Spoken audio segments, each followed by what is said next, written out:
Lagi rame banget di sosial media, isunya bikin deg-degan. Hati-hati, uang Rp1.000 bakal jadi Rp1. Banyak yang langsung panik, takut uangnya dipotong pemerintah dan mendadak jadi miskin. Eits, tenang dulu. Tenang dulu. Pemerintah emang lagi nyiapin aturan soal redenominasi rupiah, yang contohnya sering banget dijelasin sebagai Rp1.000 jadi Rp1, tapi ini bukan berarti nilai uang kamu hilang gitu aja. Di video ini, kita bakal kupas tuntas dari A sampai Z. Apa sih sebenarnya redenominasi? Kenapa pemerintah mau ngelakuin ini? Kapan kira-kira bakal jalan? Dan yang paling penting, apa efeknya buat dompet dan tabungan kamu? Tonton sampai habis biar kamu nggak gampang ketipu hoax dan judul berita yang clickbait. Oke, kita mulai dari dasarnya dulu.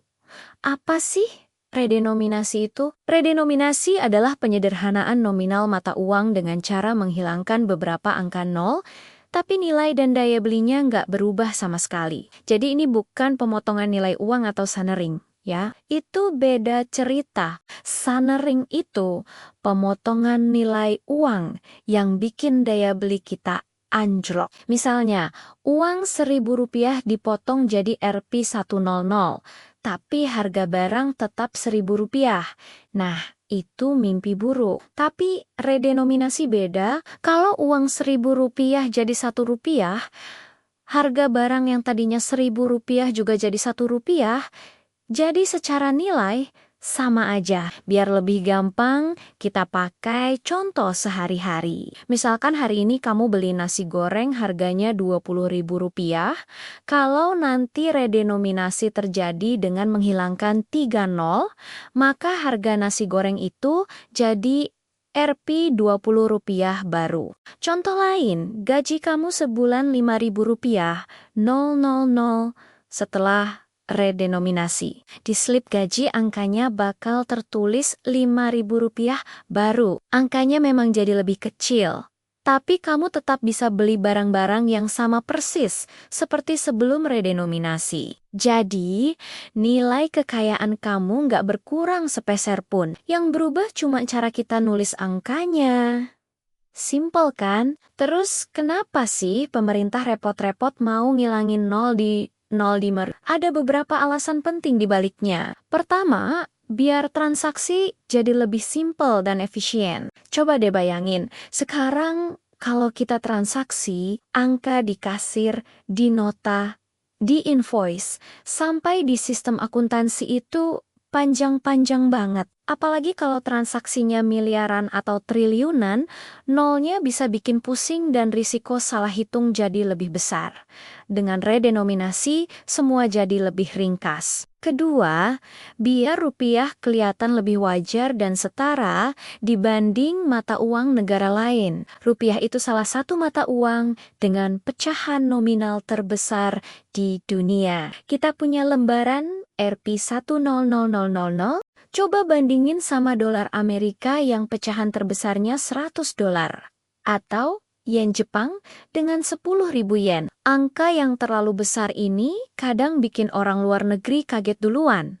Padahal nilainya nggak segitu-gitu amat. Ketiga, ini soal citra dan kredibilitas rupiah di mata dunia. Dengan nominal yang lebih sederhana, jadi kelihatan lebih rapi dan bisa meningkatkan kepercayaan internasional terhadap mata uang kita. Jadi ini juga soal gengsi dan martabat bangsa, loh. Nah, pertanyaan selanjutnya, kapan ini bakal kejadian? Berdasarkan informasi dari Kementerian Keuangan, pemerintah lagi nyiapin rancangan undang-undang tentang perubahan harga atau RUU redenominasi. Targetnya, rancangan ini bisa selesai sekitar tahun 2026 atau ke 2027 kalau semua lancar. Undang-undangnya disahkan, sistemnya siap, dan yang terpenting, kondisi ekonomi kita stabil.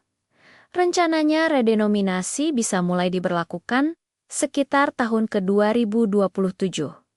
Jadi, Ini bukan kebijakan yang bakal kejadian besok pagi. Prosesnya panjang, butuh persiapan matang dan sosialisasi yang masif. Oke, sekarang kita masuk ke bagian yang paling penting buat kamu. Apa efeknya buat keuangan pribadi kita? Apa yang bakal terjadi sama gaji, tabungan, dan cicilan kita? Prinsipnya gampang banget. Semua angka dibagi 1.000, tapi nilainya tetap sama.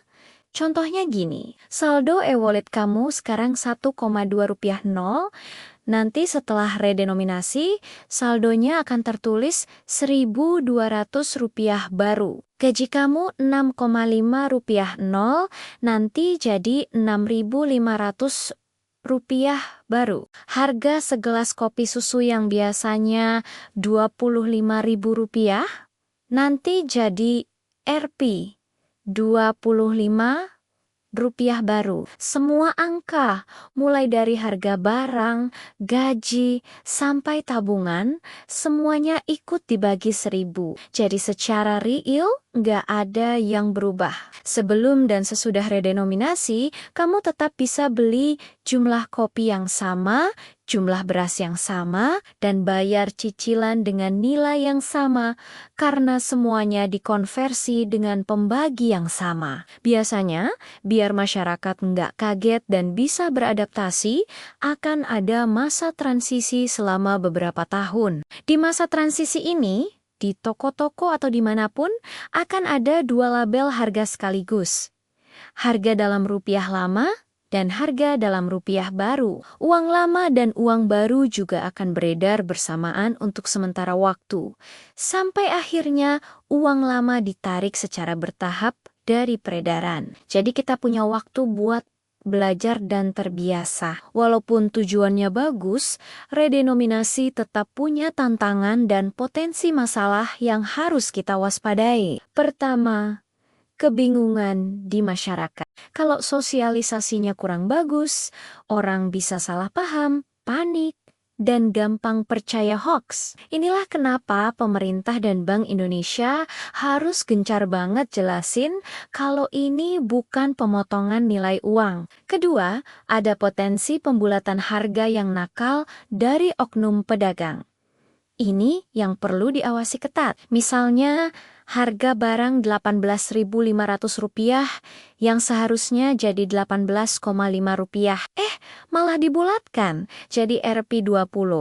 Kalau ini terjadi di banyak barang, bisa memicu inflasi kecil-kecilan. Makanya pengawasan dari pemerintah dan kesadaran kita sebagai konsumen itu penting banget. Ketiga, ada biaya transisi, mencetak uang kertas baru, memperbarui sistem kasir, software akuntansi, mesin ATM, sampai cetak ulang menu dan label harga, itu semua butuh biaya dan waktu yang nggak sedikit. Makanya, redenominasi ini cuma bisa dilakukan kalau kondisi ekonomi negara benar-benar stabil, inflasi terkendali, dan semua sistem sudah siap. Nah, setelah tahu semua ini, sekarang pertanyaannya, kamu sebagai masyarakat harus ngapain? Pertama dan utama, jangan panik. Jangan buru-buru nukerin semua uang kamu atau malah nyimpen cash banyak-banyak di rumah.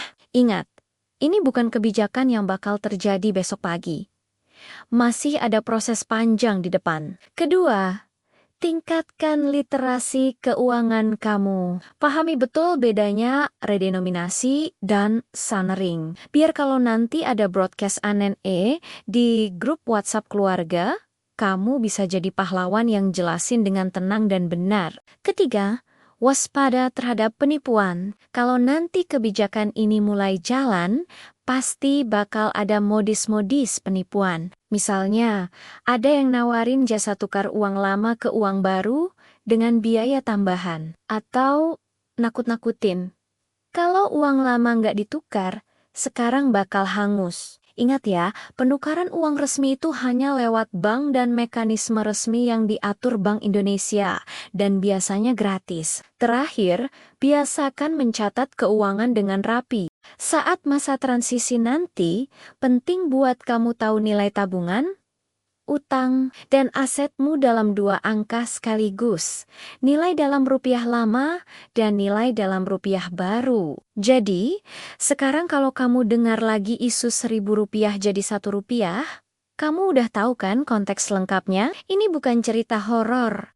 Uang kamu tiba-tiba disunat, tapi ini adalah upaya penyederhanaan angka biar sistem keuangan kita lebih efisien dan praktis. Kalau kamu merasa video ini bikin kamu jadi lebih paham, bantu share ya ke keluarga dan teman-teman kamu. Biar makin banyak yang teredukasi dan gak gampang kejebak hoax soal redenominasi. Dan kalau kamu mau bahasan lanjutan, misalnya kita bikin simulasi gimana nanti cicilan KPR, tabungan pendidikan, sampai harga saham kalau redenominasi beneran jalan, tulis aja permintaan kamu di kolom komentar. Jangan lupa like video ini, subscribe channel kita, dan cek juga playlist short di channel ini. Karena aku udah siapin beberapa video pendek yang nyambung sama topik ini. Terima kasih sudah nonton, sampai jumpa di video berikutnya.